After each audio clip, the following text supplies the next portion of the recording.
நான்லாம் திருச்சியில் காலேஜில் படித்த காலகட்டத்தில் பஸ்ஸில் நின்றுட்டு போனால் ஏற மாட்டேன், முடியாதுன்றேன். டேய் 15 நிமிஷம்டா, அதெல்லாம் முடியாது.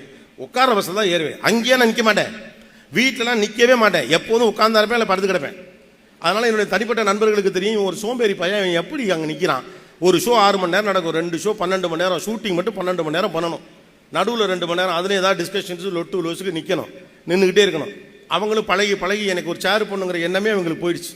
நான் பண்ணுற ஷோனாவே நான் நின்று பண்ணுற ஷோ மாதிரி தான் பண்ணுறேன், எனக்கு உட்காந்து ஷோவே பண்ண தெரியல, அப்படி ஆகிப்போச்சு. இப்படி இவன் நிற்கிறான், எப்படி பேசுகிறான், இவன் அவ்வளோ சோம்பேறியாச்சு அப்படின்னு என் நண்பர்கள் என் வீட்டில் எல்லாம் பேசுவாங்க. வீட்டிலலாம் போனால் எல்லா சுவிட்சையும் ஆன் பண்ணுவேன், எல்லா சுவிட்சையும் ஆஃப் பண்ணுவேன். எந்த சுவிட்ச் லைட்டு சுவிட்ச், எந்த சுவிட்ச் ஃபேன் சுவிட்ச், எதுக்கு தேவையில்லாமல் மூளையை போட்டு கசக்கிட்டு எல்லாத்தையும் ஆன் பண்ணுவோம், எல்லாத்தையும் ஆஃப் பண்ணிவிடும். இவ்வளோதான் நமக்கு தெரிஞ்சது. ஆனால் எனக்கு அது ஈஸி, ஏன்னா அது எனக்கு பிடிச்சது. நீயானாங்கிறது எனக்கு பிடிச்சது, மக்கள்கிட்ட பேசுறதுங்கிறது எனக்கு பிடிச்சது, கேள்வி என்பது எனக்கு பிடிச்சது, நான் பிடிச்சதை செய்யணும்.